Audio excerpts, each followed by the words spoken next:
I wanted to take a second and talk about how the MEdelman Press can do rivets in a unique way. One of the things you can do here is you can take a piece of metal that doesn't really have enough room for a rivet, and you can use the 1/8 inch round tool, and you can stamp it, and that will give you a perfect spot to do a rivet. So as you can see, I'm just giving it a good squish, and you see how the metal basically is just opening up like it's Play-Doh, that it squishes and you get this perfect spot to set a rivet. So I think it is very unique that it can do that. I think it's an incredibly useful thing.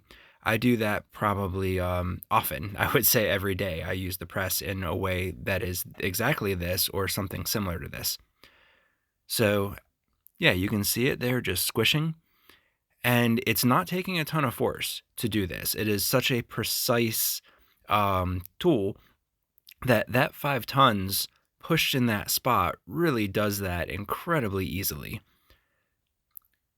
So you see, even in the sticker section in the back, it is just going to squish that like it is nothing.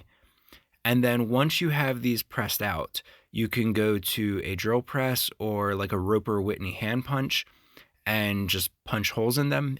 It will be incredibly easy because those spots are very thin now. And then you can come back with the rivet heading tool. I'm only going to show one of these rivets, but you just take the rivet heading tool and you set the rivet to the right height. It's very important that that's the right height. That's a 1/16 inch rivet. So you want that to be 1/16 inch or so that is sticking out from the hole. And you get the bottom anvil set to the right height.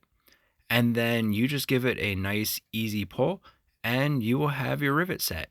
So there you go. I hope you enjoyed that video.